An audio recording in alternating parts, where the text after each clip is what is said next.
Hi,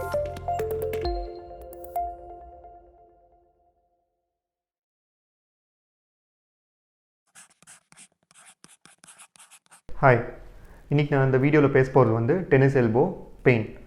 so tennis elbow பெயின்னா என்ன, what R the causes, இது யார் யாருக்கு வரலாம், ஸோ டென்னிஸ் எல்போ பெயின் இருந்துச்சுன்னா இது எப்படி நம்ம வீட்லேயே ட்ரீட்மெண்ட் பண்ணலாம் by proper stretches and strengthening exercises. So first வந்து tennis elbow pain. So tennis elbow பெயின்னா இது வந்து காமனாக அக்கர் ஆகிற ரீஜன் வந்து elbow in the outer aspect of the elbow region. So இந்த பெயின் எதனால் வருது? It's due to the over use of wrist movements. So நம்ம wrist movements ஓவர் யூஸ் பண்ணுறனால the forearm muscles, the extensor group of musclesனு சொல்லுவோம். So இந்த மசில்ஸில் வந்து இது ஒரு ஸ்மால் இன்ஃப்ளமேஷன் ஆகி அது வந்து ஒரு மைக்ரோ டேர்ஸ் ஆகுது. இதனால தான் வந்து இந்த டென்னிஸ் எல்போ பெயின் வந்து இந்த பாயிண்ட் ஆஃப் ரீஜனில் ரொம்ப காமன் அண்ட் ரேடியேட்ஸ். இங்கேருந்து இந்த ஃபோராம் ஃபுல்லாக கம்ப்ளீட்டாக ரேடியேட் ஆகி வர்ற மாதிரி இருக்கும் வலி. இந்த டென்னிஸ் எல்போ பெயின் வந்து ஏன்னா ஏஜ் குரூப் ரொம்ப common. So tennis elbow pain வந்து மோஸ்ட் காமன் ஏஜ் குரூப் வந்து from 30 to 50 years of age. And இந்த பெயின் வந்து யார் யாருக்கு வரலாம்? ஸோ ஆஸ் அ நேம் சஜஸ் டென்னிஸ் எல்போ. ஸோ எல்லாருமே என்ன காமனாக நினைப்பாங்க, இது வந்து டென்னிஸ் பிளேயர்ஸ் தான் ரொம்ப காமன். அப்படி இல்லை. ஸோ டென்னிஸ் எல்போ பெயின் வந்து it's most common with any sports and it's more common with racket sports. It's due to the அந்த stroke movement, back stroke movement பண்ணுறனால இந்த பெயின் வரும் இந்த இடத்துல. And it is very common with வீட்லேயே நம்ம வீட்டில் வேலை செய்கிறவங்க யாருக்கு வேணால் வரலாம். புளியும் போது, தண்ணி புளியும் போது, இல்லைனா வெசல்ஸ் வாஷ் பண்ணுறது, or due to any long use of laptops, mouse use பண்ணுறவங்களுக்கு, and with carpenters, industrial workers, plumbers. So it's very common with anyone. So இப்போ இந்த பெயின் இருந்துச்சுன்னா ஒரு 1 or 2 weeks உங்களுக்கு பெயின் இருக்குது. ஸோ இதுக்கு என்னென்ன பண்ணலாம், நம்ம வீட்டில் ட்ரீட்மெண்ட், ப்ராப்பர் ட்ரீட்மெண்ட் எப்படி கொடுத்து இதை எப்படி பெயின் ரிலீவ் பண்ணிக்கலாம். ஸோ ஃபர்ஸ்ட் வந்து is by proper rest. So இப்போ நீங்கள் ஏதாவது ஒரு ஆக்டிவிட்டீஸ் பண்ணுறீங்க, இந்த ஆக்டிவிட்டினால உங்களுக்கு பெயின் வருதுன்னு உங்களுக்கு தெரியுதுன்னா, so try to stop that activity for at least 3 to 4 days. So in the 3 to 4 days, give it a rest, take anti-inflammatory tablets and proper ice therapy massage.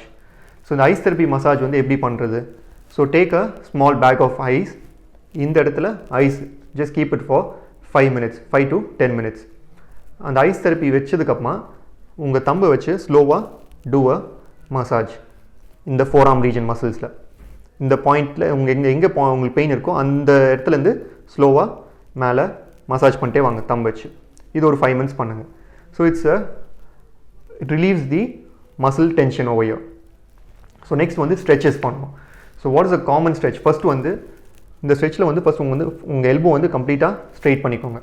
Straight பண்ணிவிட்டு இந்த wrist ரீஜனை வந்து ஸ்லோவாக ஃப்ளெக்ஸ் பண்ணணும் and hold it for 15 to 20 seconds.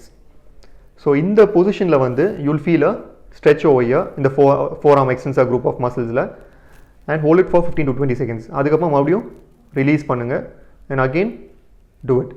So இந்த மாதிரி வந்து at least do to 6 to 7 times as one set and per day வந்து at least 4 to 5 sets பண்ணணும். So the next is strengthening exercise. So strengthening exercise வந்து we can use a dumbbell or a TheraBand. So அதை எப்படி பண்ணுறோன்னு நம்ம இப்போ பார்க்கலாம் நம்ம. ஸோ ஃபஸ்ட்டு வந்து இந்த ஸ்ட்ரென்த்னிங் எக்ஸசைஸ் வந்து ஃபஸ்ட் வந்து இந்த மாதிரி ஒரு டேபிள் எடுத்துக்கோங்க. உங்கள் ஃபோராமை வந்து கம்ப்ளீட்டாக டேபிளை ரெஸ்ட் பண்ணிவிட்டு wrist மட்டும் டேபிள் விட்டு வெளியில் வர மாதிரி வச்சுக்கோங்க கையை. இப்போ வந்து ஸ்லோ wrist மூமெண்ட்ஸ், wrist வந்து இப்படி ஸ்லோவாக கீழே அண்ட் அப். ஸோ இந்த மாதிரி slow up and down moments வந்து ஒரு 10 to 15 times பண்ணுங்கள் ஒன் செட்.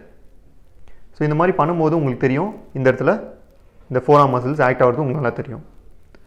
ஸோ இந்த இது வந்து ஃபஸ்ட்டு வந்து நீங்கள் ஸ்டார்ட் பண்ணது வந்து எந்த வெயிட்ஸும் இல்லாமல் கையில் ஆரம்பிக்கலாம். நெக்ஸ்ட் வந்து you can take a 1 kg dumbbell or a TheraBand use பண்ணலாம். You can take a normal TheraBand which is a light. So ஒரு கையில் வந்து TheraBand பிடிச்சிக்கோங்க, சப்போர்ட்டட் வித் கீழே ஏதாவது கட்டிடலாம், இல்லை நீங்கள் கால்லேயே கூட பிடிச்சிக்கலாம். பிடிச்சிட்டு slow moments up and down. இப்போ வந்து கொஞ்சம் ரெசிஸ்டன்ஸ் இருக்கும் உங்களுக்கு கையில் பண்ணும்போது, இதை வந்து நீங்கள் ஸ்லோவாக பண்ணணும். So week by week try to increase the resistance. So first வந்து லைட் ரெசிஸ்டன்ஸோடு ஸ்டார்ட் பண்ணலாம். நெக்ஸ்ட் வீக் போகும்போது இன்க்ரீஸ் த ரெசிஸ்டன்ஸ் பேண்ட் வந்து இன்னும் கொஞ்சம் டைட் ஆகிற மாதிரி பண்ணிங்கன்னா த மசில் ஸ்ட்ரென்த்னிங் வந்து இன்னும் ஸ்லோவாக பில்டப் ஆகிட்டே வரும். அண்ட் நெக்ஸ்ட் எக்ஸசைஸ் வந்து உங்கள் ஃபோராமை இப்படி திருப்பிக்கோங்க. சேம் இப்போ வந்து wrist-ஐ வந்து நம்ம flex பண்ண போகிறோம். So slow flexion of the wrist. இந்த movements slow-ஆ பண்ணணும். So these are the two exercises for strengthening of the forearm for the tennis elbow pain. So இந்த வீடியோவில் இப்போ நீங்கள் பார்த்த வரைக்கும் tennis elbow pain என்னன்னு உங்களுக்கு புரிஞ்சிருக்கும். ஸோ இதுக்கு எப்படி treatment, what are the exercises and stretches பார்த்துருப்பீங்க. ஸோ த மெயின் கீ ரோலே இங்கே வந்து என்னென்னா is being consistent with your stretches and exercises. So ஒரு நாளைக்கு வந்து இந்த ஸ்ட்ரெச்சஸ் ஸ்ட்ரென்தனிங் எக்ஸசைஸ்லாம் எத்தனை வாட்டி பண்ணணும்னா அட்லீஸ்ட் 4 to 5 டைம்ஸ் பண்ணணும். Morning, afternoon, evening and night. So each set wise பிரிச்சுக்கிட்டு do the massage, stretches and strengthening at every point of the day. And next point, key point என்னன்னா, so வீட்டில் இப்போ நீங்கள் தான் வெயிட்ஸ் லிஃப்ட் பண்ணுறீங்க. So if you want lift any வெயிட்னா இந்த elbow வந்து கம்ப்ளீட் ஸ்ட்ரெயிட்டாக இருக்கிற மாதிரி don't lift any weights. So எந்த ஒரு சின்ன ஆப்ஜெக்ட்ஸ் எடுக்கிறதா இருந்தாலும் உங்கள் எல்போ வந்து இந்த மாதிரி 90 degrees பெண்ட் பண்ணி ஏதாவது வெயிட்டை லிஃப்ட் பண்ணுங்கள். So this is a most important key point to prevent the pain in the elbow at this point. So for tennis elbow, give a good rest to the activities. நீங்கள் எதாவது என்ன activities கண்டினியூஸாக பண்ணுறீங்க அதுக்கு வந்து ஒரு ப்ராப்பராக ரெஸ்ட் கொடுங்க. and then follow these exercises and stretches. You will get a good pain relief. Thank you.